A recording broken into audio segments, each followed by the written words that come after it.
Jai Hind and welcome to Force Defense Academy. Today we'll be discussing about the medical processes that happen after a person is recommended and that too before joining the academy. ठीक है, तो सारी हम processes की बात करेंगे. NDA, IMA, OTA, FA, INA, जितने भी हमारे अकेडमीज होते हैं which train you so that you can become officer in Indian defence forces, उसमें जो भी मेडिकल रिक्वायरमेंट्स होते हैं आपके SSB रिकमेंडेशन के बाद उसकी entire things we would be discussing. सबसे पहले तो medical test is conducted for only recommended candidates. ये तो देखो बॉटम लाइन होती है, जो रिकमेंड होता है सिर्फ उन्हीं का मेडिकल टेस्ट होते हैं. Who have been shortlisted by SSB और रिकमेंड कौन करेगा? SSB रिकमेंड करेगा. ठीक है, तो मेडिकल टेस्ट का पूरा प्रोसीजर चलता है आपका 4 से 5 दिन.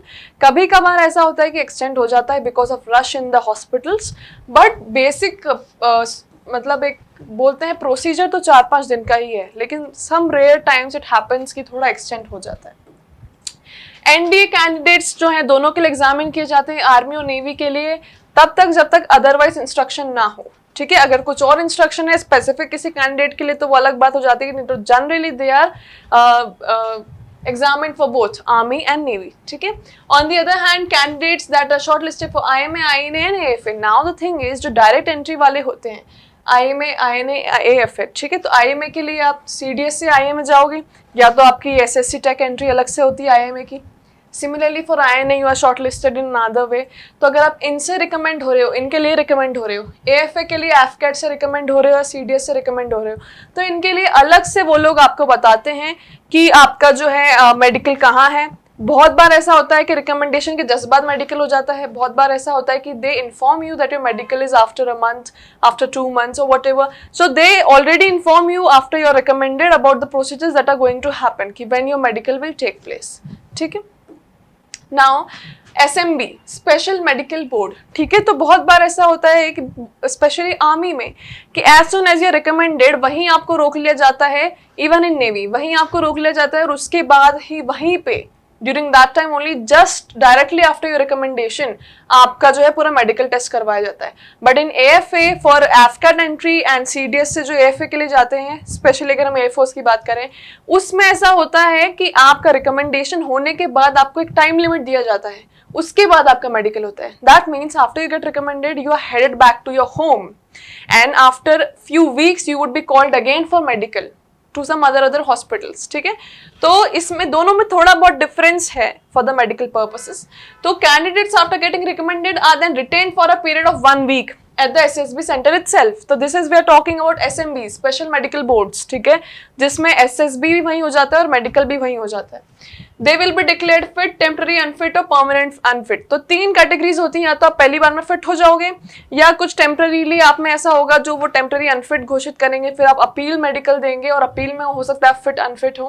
परमानेंट अनफिट भी में भी आप अपील कर सकते हैं. तो तीनों होते हैं क्राइटेरियाज, इन तीनों में से कोई सा एक आपको मिलता है.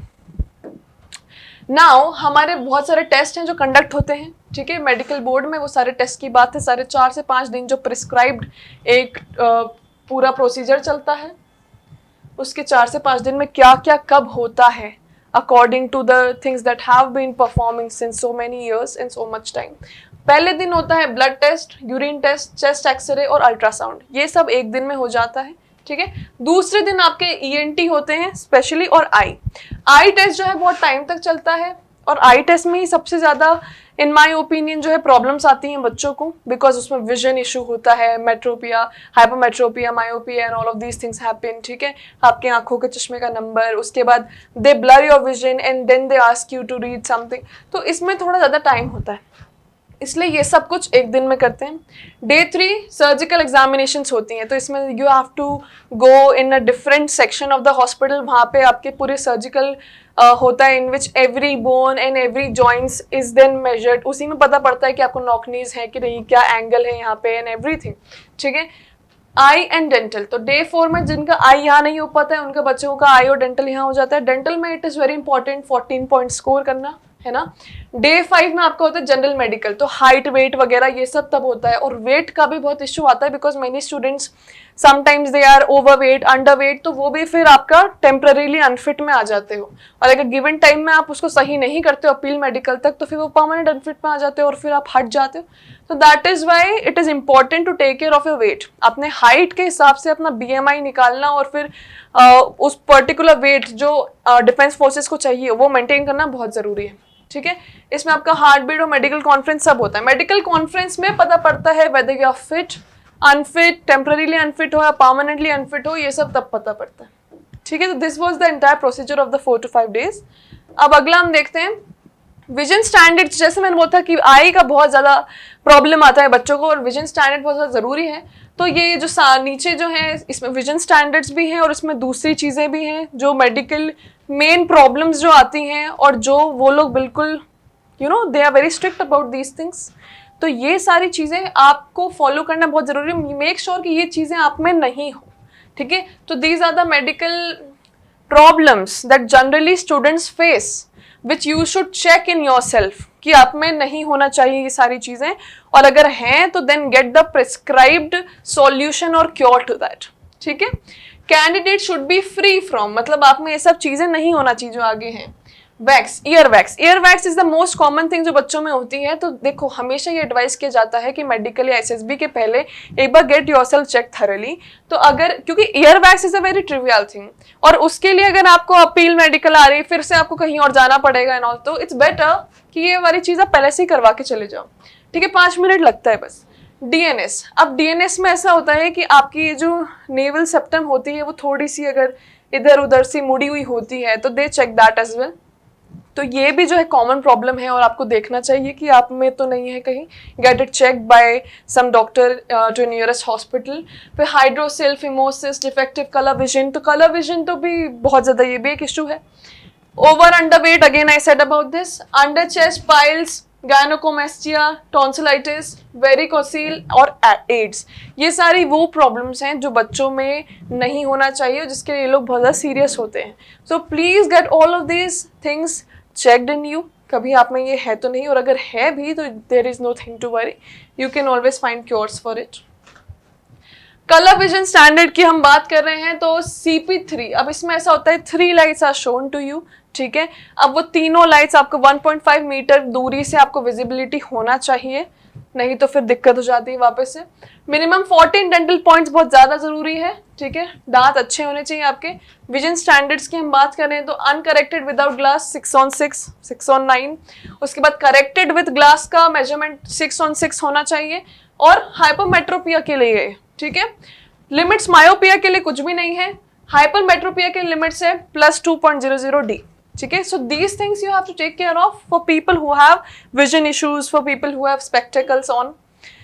Candidates who are declared permanently unfit, तो ऐसा नहीं कि अगर आपको परमानेंटली अनफिट डिक्लेयर कर दे तो आप अपील नहीं कर सकते, आप तब भी अपील कर सकते हो, ठीक है।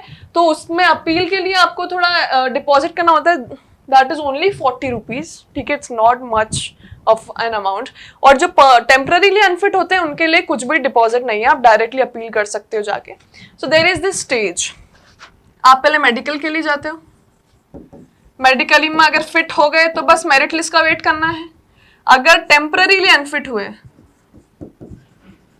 ठीक है, टेम्पररीली अनफिट में there is no deposit required, you can directly go for appeal medicals.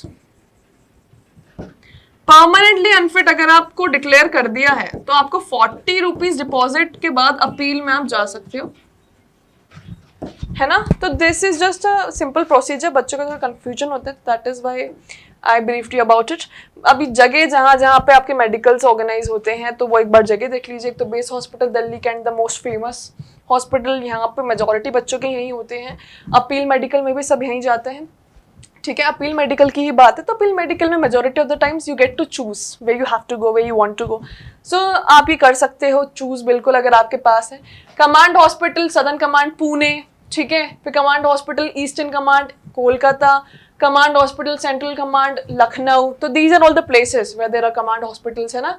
Command Hospital Western Command Chandi Mandir, Command Hospital Air Force Bangalore, Command Hospital Northern Command, ठीक है, आपका CO56 APO। तो all of these hospitals are the place जहाँ पे आपके appeal medical के boards हैं, जहाँ पे आपको अपील मेडिकल के लिए टेस्ट किया जाता है। You can choose from this way you want to go. So this was all about the medical standards, procedures, what you should not have, what you should take care of, क्या चीजें हैं before joining and everything about it. For more such videos, subscribe to our channel. Till then, Jai Hind and take care.